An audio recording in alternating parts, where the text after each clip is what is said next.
Queridos irmãos, eu já fui questionado por várias vezes com relação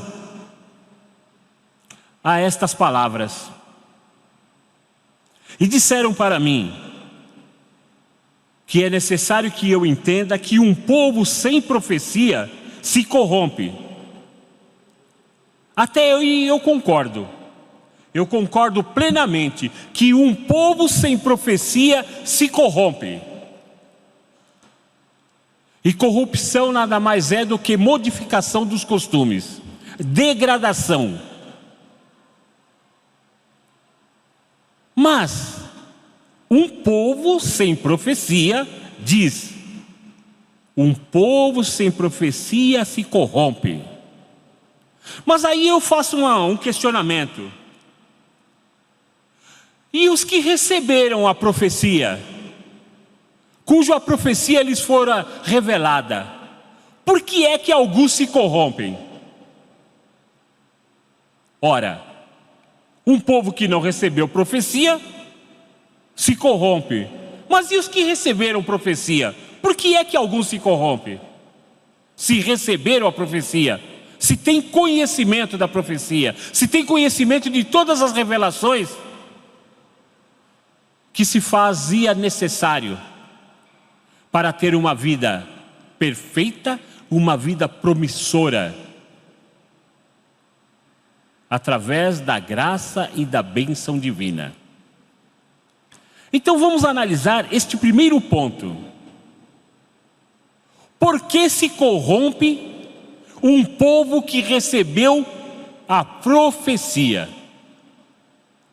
Como no passado, os santos apóstolos deram ao povo apostólico daquela época todos os ensinos e orientações que o mestre havia revelado. E por que eles se corromperam? Afinal de contas, está dito que sem profecia se corrompe, mas eles receberam a profecia. A profecia se cumpriu visivelmente para eles. Foi a vinda do Divino Mestre, a vinda de Jesus.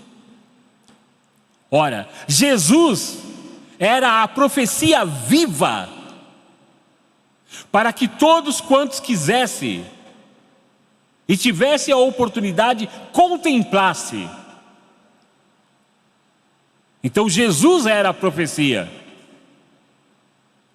Mas ao final do seu ministério, ele teve que voltar para o Pai, porque ele também havia prometido que para o futuro ele haveria de enviar um outro Espírito, e que aquele Espírito juntamente com ele, como havia sido revelado por Deus o nosso Pai através do salmista Davi.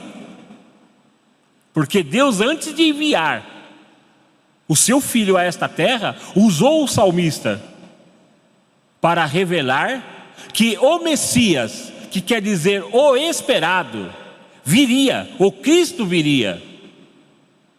E que do ministério do Cristo surgiria um outro santo, e que ambos iriam realizar uma grande obra de salvação. Então isto se cumpriu com a vinda do Divino Mestre. Se cumpriu a profecia que dizia que uma virgem daria à luz a uma criança, e que esta criança receberia, como recebeu, o nome de Jesus, que seria o Filho de Deus, a exata representação do nosso Pai celestial e Criador. Então, quantas profecias se cumpriram com a vinda do nosso Senhor Jesus para aquele povo naquela ocasião? Povo que teve a oportunidade de ver a realização de grandes milagres e prodígios. Entre eles, Jesus andou sobre as águas do mar, sem afundar. E São Pedro, quando disse: se é tu, mestre, diga para que eu vá contigo. E Jesus disse: venha. E São Pedro também andou sobre as águas.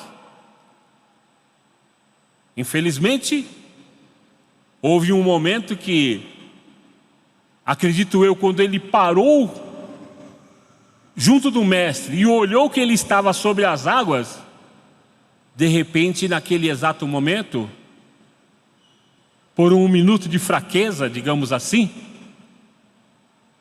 ele começou a afundar nas águas. Mas o que Jesus lhe disse? Ó homem de pouca fé, por que não creste? Então, meus queridos irmãos, aquele povo, após o término do exercício do ministério dos santos apóstolos, não podia e não tinha motivos para se corromper, para voltarem aos maus costumes, aos maus sentimentos, porque eles, a maioria deles, conheceram a Jesus. E a outra parte ouviu falar de Jesus através dos santos apóstolos. Mas devido, infelizmente, não terem tido o amor suficiente para poderem preservar aquilo que receberam, aquilo que conheciam, por não terem tido, além do amor, a perseverança, a igreja apostólica do passado não foi vencedora.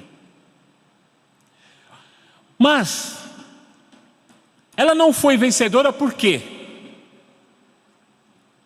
Analise bem o que diz aqui.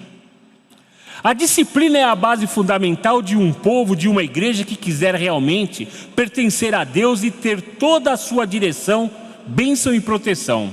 Por este motivo que há um ensino precioso que diz assim: feliz é o povo que tem Deus como seu Senhor. E ter a Deus como seu Senhor é o que vem acontecendo nesta igreja, pois Deus reina sobre nós através da Santa Voz Rosa, do Santo Irmão Aldo, porque fazem valer a sua vontade, as suas leis, seus ensinos, seus conselhos e a sua disciplina. Mas precisamos ser fiéis e obedientes ao ensinos que Ele nos concederam.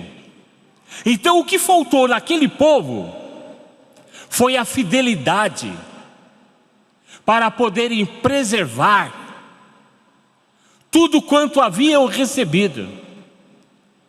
E por não preservarem tudo quanto haviam recebido, infelizmente aquele povo, mesmo dizendo ser de Deus, não venceu. E não venceu por quê? Porque o pecado entrou na igreja. Mas o que significa o pecado entrar na igreja, irmãos? Eu digo aos amados irmãos que aonde nós estamos não é a igreja. Aí os irmãos poderão dizer: pastor, o senhor está equivocado, aqui é a igreja apostólica. Sim, a expressão é esta: igreja apostólica. Só que o local que nós estamos não é a igreja apostólica. O local onde nós estamos é o templo da igreja apostólica. Porque igreja apostólica somos nós. Nós somos a igreja apostólica. Cada família que se reúne aqui, seja na reunião de oração na quinta-feira ou no final de semana, em uma reunião igualmente a esta, é a igreja apostólica. Então entendam, irmãos, que quando dizemos que o pecado entrou na igreja, nós não estamos dizendo que o pecado entrou no templo, mas que na realidade o pecado invadiu, entrou na vida daquelas pessoas, e elas depois de terem sido libertadas, voltaram novamente ao pecado e ficaram escravizadas pelo poder do mal. E é isto, irmãos, que eu quero lhes chamar a atenção nesta noite. Que nós devemos tomar os devidos cuidados para que o pecado não entre na igreja, ou seja, não entre em nossa vida. Porque o pecado só pode entrar na igreja através de nós. E se nós somos a igreja, evidentemente, o pecado passará a fazer parte da nossa vida. Mas o que é pecado na realidade, irmãos? De acordo com o profeta apostólico Santo Irmão Aldo, em um determinado dia, quando eu tive a oportunidade, naqueles tempos mais remotos, quando a igreja era pequena, tive a oportunidade de várias vezes estar em contato com o irmão Aldo, conversando com ele, e em particular recebi muitas orientações. E num determinado dia, não sei nem mesmo como é que o assunto surgiu, mas me lembro que o irmão Aldo olhou para mim e disse: meu filho, o pecado é a soma de 1 mais 1. E numa fração de segundo ele voltou dirigindo-se a mim dizendo: só que o pecado se multiplica. E o que é pecado, amados irmãos? Qual é a definição de pecado? É a soma de erros que a criatura humana vai cometendo ao longo de sua vida. E é por isso que Jesus disse: se a luz que existe em ti são trevas, como grande não serão as mesmas? Ou seja, as trevas que está no Espírito. Então, meus queridos irmãos, a disciplina apostólica não é somente roupa, não é somente, como disse, o vestuário, mas a disciplina envolve um todo em nossa vida, no falar, no comportamento, seja lá onde estivermos. A disciplina tem como objetivo, irmãos, reeducar. A disciplina tem como objetivo nos ajudar para que nós não venhamos a mancharmos o nosso espírito, a mancharmos a nossa alma. Por isso foi colocado no boletim desta semana algumas perguntas para todos nós apostólicos refletirmos e tomarmos uma decisão. Irmãos, eu já não sei, eu já perdi as contas de quantas vezes já fora dito através deste púlpito: é chegado a hora da decisão, de tomar uma decisão. Mas a decisão de ser realmente apostólico. Porque nesta igreja nós temos os convertidos e os convencidos. Os convertidos são aqueles que evidentemente vivem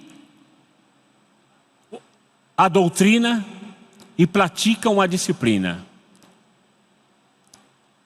E buscam a cada dia melhorarem mais e mais no comportamento, não somente físico, mas principalmente no espiritual.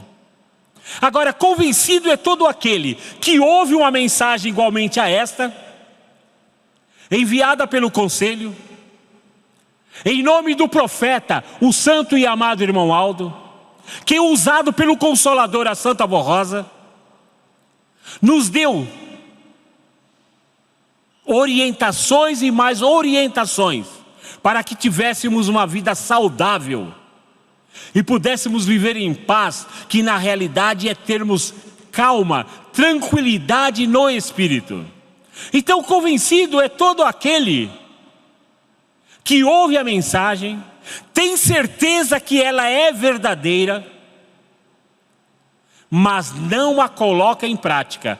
Este é apenas uma pessoa convencida, que reconhece que tudo quanto dizemos é a verdade, mas não pratica a mesma.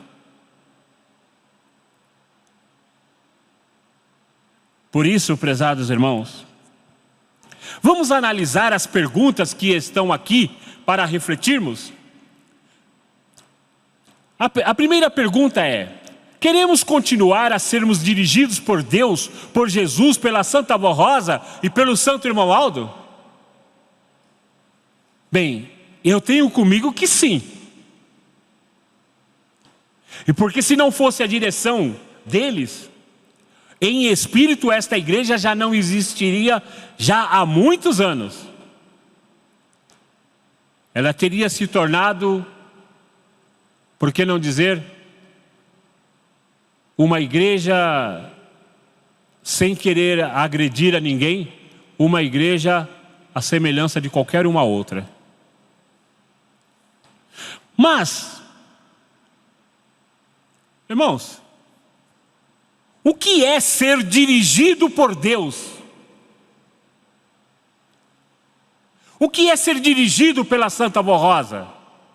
O que é ser dirigido pelo Santo Irmão Aldo? Será que é somente através da mensagem? Não, irmãos. Sermos dirigidos pela Santa Avó Rosa e pelo Santo Irmão Aldo é através dos ensinos e orientações que eles nos proporcionaram, evitando tudo quanto pode manchar a nossa alma. Porque uma pessoa que, porventura, venha a pecar, não se arrepende e sente prazer naquilo que está fazendo, esta pessoa não é dirigida por Deus e muito menos pelos seus santos. E por que eu digo isto? Porque aquele que é dirigido por Deus e pelos seus santos tem o prazer, a satisfação naquilo que recebe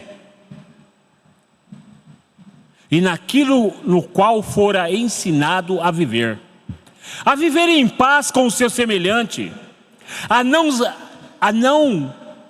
porque, digamos, a não colocar a mão naquilo que não lhe pertence. Se lhe der, tudo bem, mas se não lhe deu, não pegue. Sente o prazer em fazer as coisas corretamente. Então, aquele que é dirigido por Deus, a vida condiz com os ensinamentos, com as orientações de Jesus. E foi por isso que ele disse: eu sou o caminho, a verdade e a vida. Ninguém vai ao Pai se não for por mim. Se não for pelos meus ensinos, pelas minhas orientações. Porque no reino dos céus, irmãos, não entra nenhum espírito contaminado. Eu tive a oportunidade de outrora ouvir alguém dizer: gostaria tanto que a Santa Avó me levasse, gostaria tanto que o Irmão Aldo me levasse. Primeiro lugar,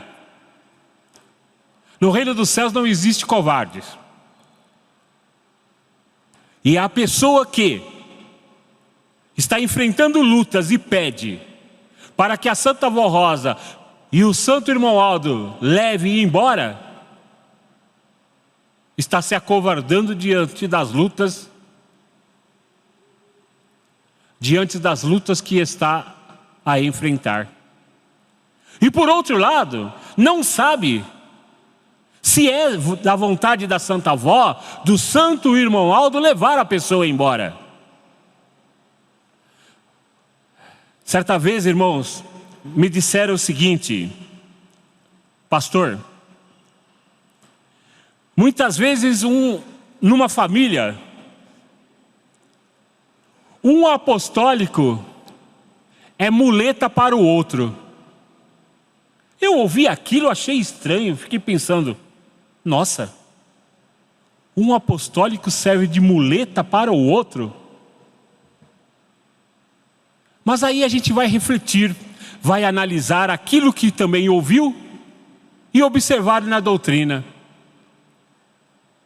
Quantas e quantas vezes nós ouvimos deste púlpito a irmã missionária Aldete dizer que de repente a Santa Avó não levava alguém da família, porque aquela pessoa sustentava toda a família. Quando eu digo sustentava, não é nisso daqui não. Mantinha toda a família na igreja, porque se a Santa Avó levasse aquela pessoa embora, aquela família deixaria de ser uma família apostólica, porque cada um iria sair para o seu lado e deixaria de seguir este santo caminho. Então nós vemos aí, irmãos, que realmente, de quando em quando, em algum lar, um apostólico ou uma apostólica, um pai, uma mãe, um filho, é como se fosse a muleta para outros poderem permanecer neste santo caminho.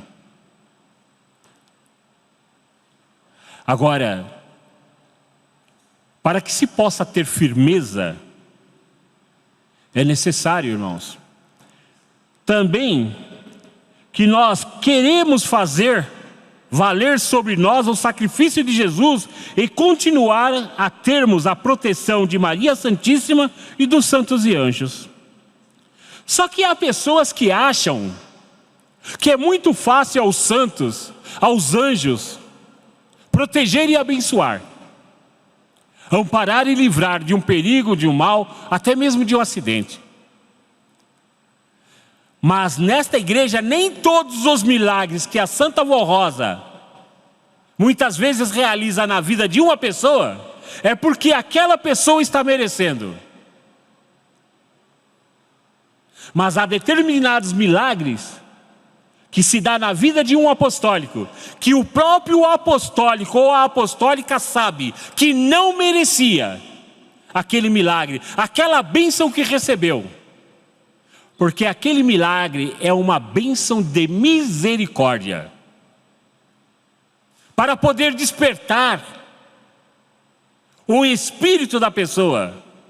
Porque há alguns que através do milagre, da bênção que recebe, repentinamente, num momento, numa hora de aflição, é que passam a compreender e a entender o valor desta obra denominada Igreja Apostólica.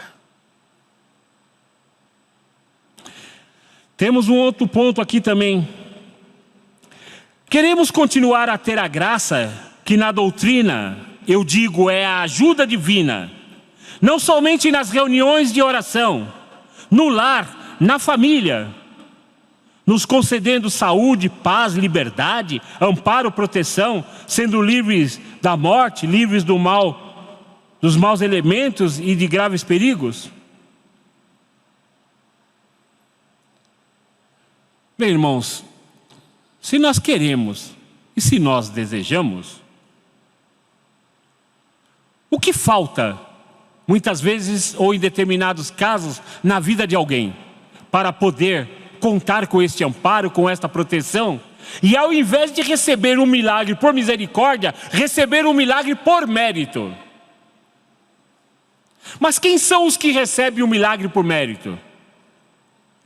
São aqueles que obedecem, são aqueles que observam, são aqueles que analisam, são aqueles que valorizam a mensagem apostólica.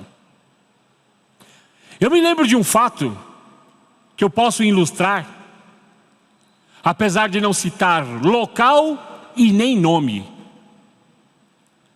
Mas eu recordo de um fato muito interessante. Na vida de um de nossos irmãos, irmão apostólico. Contara-me ele o seguinte: todas as vezes que a mensagem chegava na minha congregação, na hora que o pastor estava apresentando a mensagem, eu estava ali profundamente analisando a mesma.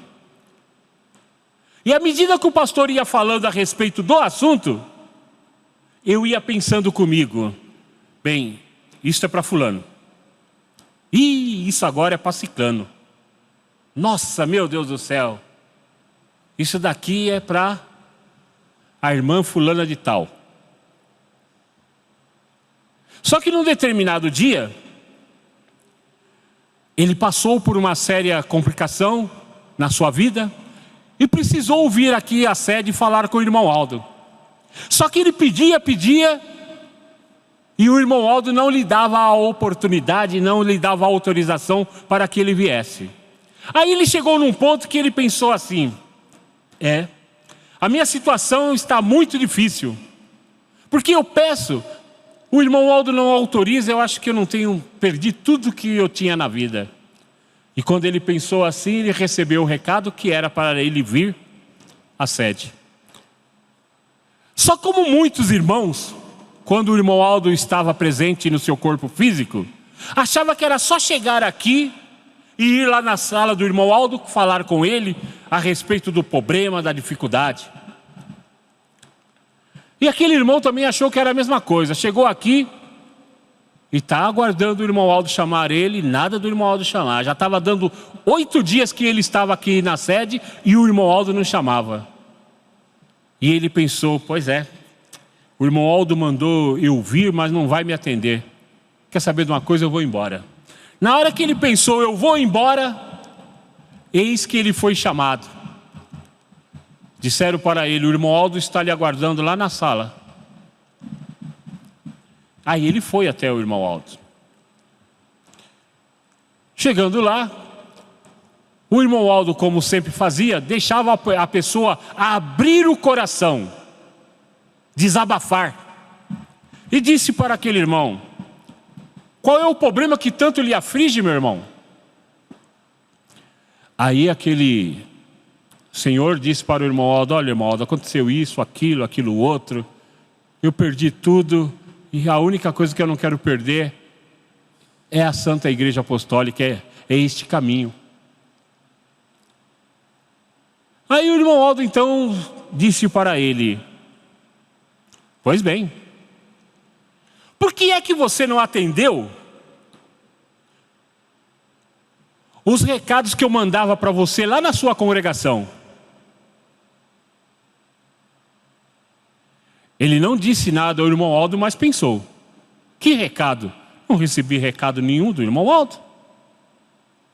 Aí o irmão Aldo disse para ele: aquele recado que eu mandava lá no boletim e que você dizia que é para fulano, para cicrano, para beltrano, você nunca parou para analisar que aquele recado era para você? Porque você sempre achava que era para os outros, nunca para você.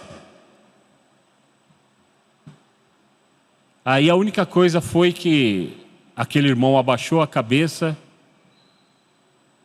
e entendeu que a maioria dos recados, na realidade, era para ele e não para os outros, que ele estava sempre achando que estavam necessitados do recado. Bem, em resumo,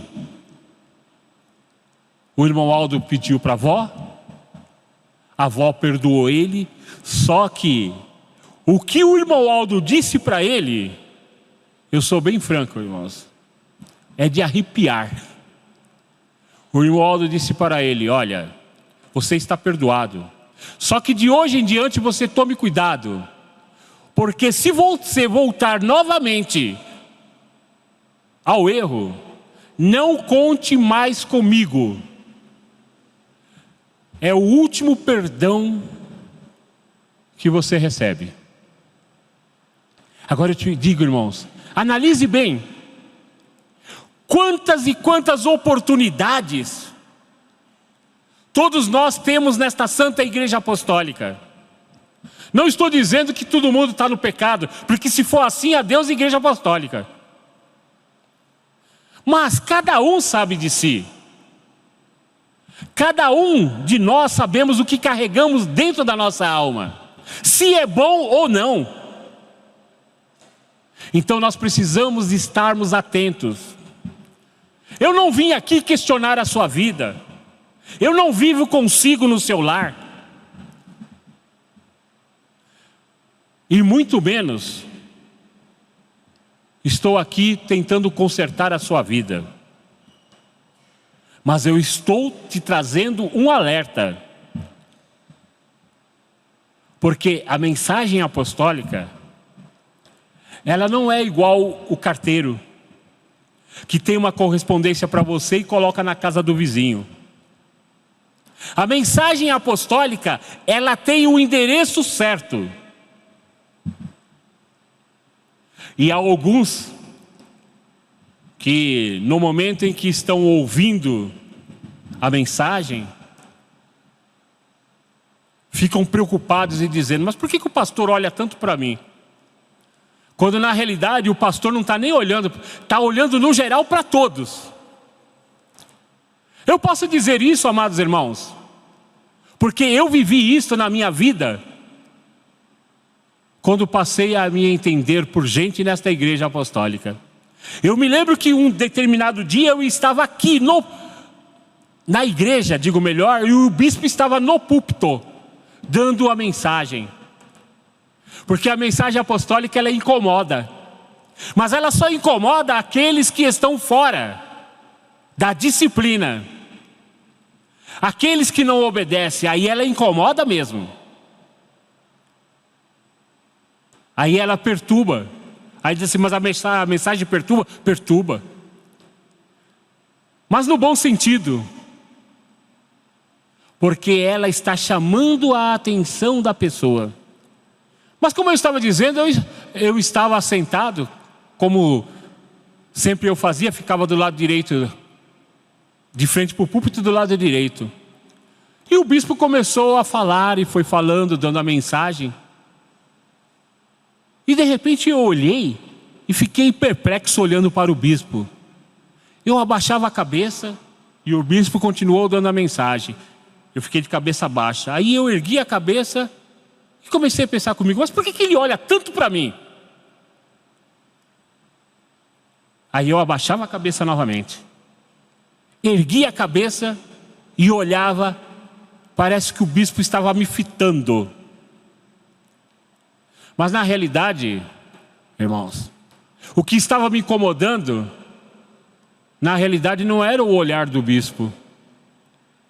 Era a mensagem que ele estava dando, porque a mensagem estava tocando no meu coração. É por isso que hoje eu digo, irmãos, os detalhes de uma mensagem, porque de repente o senhor ouve uma mensagem inteira e vai pensando consigo: esta mensagem não é para mim. E quando está quase chegando no final da mensagem, de repente ouve uma determinada palavra, uma determinada frase, que vai lá no profundo da sua alma.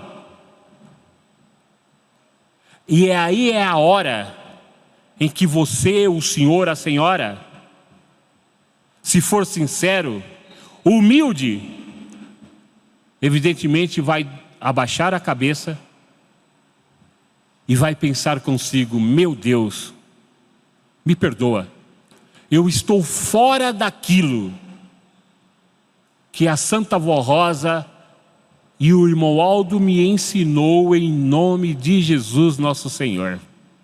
Se fizer isto, bem-aventurado é, porque a Santa Vó Rosa vê a sinceridade no coração, e desta forma ela então dá o perdão.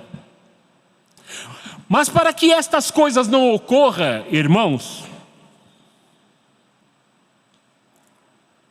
então sejamos a cada dia fiéis à doutrina, à disciplina de nossa igreja apostólica, em tudo, pois é para o nosso bem e felicidade. A recomendação é esta: Deixe dos erros e de tudo que é prejudicial à sua vida, à sua saúde e à sua santificação e consagração, que é dedicação. Obedeçam por amor. Outro ponto para analisar. O que é obedecer, amados irmãos? Obedecer é aceitar. Porque quem obedece, aceita. Quem aceita, pratica. Então, se uma pessoa não obedece determinados pontos dos ensinos da nossa doutrina, é porque aquela pessoa não aceitou aquela mensagem, não aceitou o recado como um recado vindo do reino dos céus. E tem até mesmo aqueles que questionam e dizem: isso daí foi escolhido aleatoriamente e foi mandado para mais uma reunião, porque tinha que, digamos, preencher o espaço da meditação. Irmãos, se alguém não tem como acreditar que a mensagem ela é inspirada pelo reino dos céus, como poderá então crer no poder dos santos que se fazem presente numa reunião igualmente a esta, o qual nós não temos como contemplá-los e também saber a quantidade de santos e anjos que aqui estão conosco? Eu me lembro de uma das palavras do santo irmão Aldo, que num determinado dia disse a um de nossos pastores, perguntou a ele: como está a frequência lá na sua congregação? E ele disse: irmão Aldo, quase não vai ninguém, a gente não recebe visitante. Aí o irmão Aldo olhou e fitou aquele pastor e disse para ele: o senhor está enganado. Porque se todos os santos e anjos que a Santa Avó Rosa envia lá na sua congregação, se a maioria deles precisasse se assentar, eles ficariam em pé, porque não é espaço para todos poderem se assentar, se fosse necessário. Irmãos, o poder que está nesta igreja é grande. Ele só depende de nós. Ele só depende da nossa observação. Mas não é observação para dizer eu tenho conhecimento. É observação na prática. E é por isso que eu questiono quando alguém fala mal da disciplina apostólica e acha que a disciplina é uma imposição nossa. Sabe por que eu questiono? E não gosto de ouvir uma coisa desta? Porque alguém, para dizer que um remédio não é bom, é necessário fazer uso de todo o medicamento. Porque tomar o remédio pela metade não vai ajudar em nada para a restauração da saúde. A disciplina é assim. Se colocar ela em prática só pela metade, só por aquilo que lhe é conveniente, que fruto terá essa disciplina na vida da pessoa?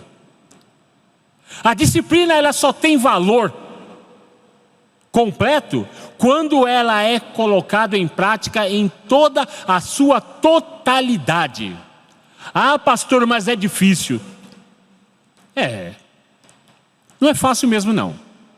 Porque as pedras de tropeço, os empecilhos existem. Mas se não fosse possível,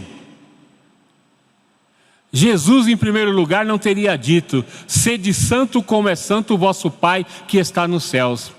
Aí ele já estava aplicando a disciplina da santificação.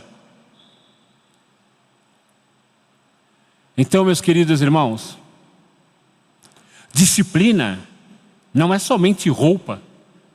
Disciplina não é somente falar de pinturas. Disciplina não é somente falar de porte de cabelo, seja homem ou mulher. A disciplina deve estar presente em nossa vida, em todos os sentidos. No falar, no escutar, no paladar, na visão. Nós precisamos ter disciplina até mesmo para visualizar as coisas.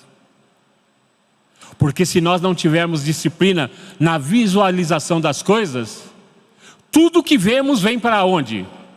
A irmã Odete sempre dizia que o que nós observamos vem para onde? Para dentro do nosso espírito. E a pior situação de um apostólico é quando, mesmo dizendo ser apostólico, por não observar a disciplina, o espírito da pessoa acaba sendo dominado por um mau sentimento, por um mau costume, ou até mesmo pelos vícios, não importa quais sejam. Então, meus queridos irmãos,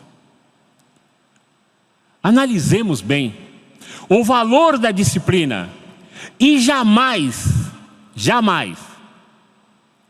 venhamos a questionar a mesma. Porque alguém só pode questionar que o remédio não é bom se fez uso dele, da prescrição médica tal qual lhe foi passada, e não usufruiu do efeito esperado. Agora, eu garanto para vocês, sem medo de errar, a observação, a disciplina, como disse o primaz, vale a pena obedecer, vale a pena aceitar o recado, a orientação, o ensino, para ser realmente feliz. Porque nem todos aqueles que dizem ser apostólicos são realmente felizes. Estão nesta igreja, mas ainda não são verdadeiramente felizes. Possuem momentos felizes. E momentos quer dizer que aquela felicidade passa.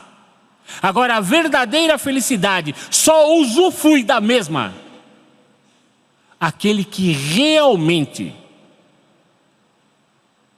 se apega a Deus através da obediência e observação. Concluindo, amados irmãos, seja prudente e perseverante em sua fé. Cuidado com o uso da internet e das redes sociais. Só use para o trabalho, escola e comunicação, e no que ele é útil para conhecimentos gerais. Mas que não sejam pecaminosos, indecentes e imorais, e nem se exponham ao ridículo, fora da disciplina. Afinal de contas, você é um apostólico. Evite de sobremaneira as fofocas, os comentários, as discussões nas redes sociais. Isto só vai causar contenda e desentendimento, e a perca da união que é tão fundamental para a vitória do Filho de Deus. Como lhes disse, assim disse o primaz, vale a pena ser obediente, porque através da obediência vem a paz, vem a tranquilidade, a paz que é a tranquilidade, a ausência de conflitos, e todos se tornam, vivem no seu particular como uma família feliz, aonde a paciência perdura em primeiro lugar, aonde todos procuram ser perseverantes na fé, sempre acreditando que assim vivendo serão muito abençoados e felizes em seu viver. Evite ficar observando e cuidando da vida dos outros. Olhe a sua vida, o seu proceder, as suas ações, o que tem feito para ajudar e amar o seu próximo, conforme Jesus ensinou.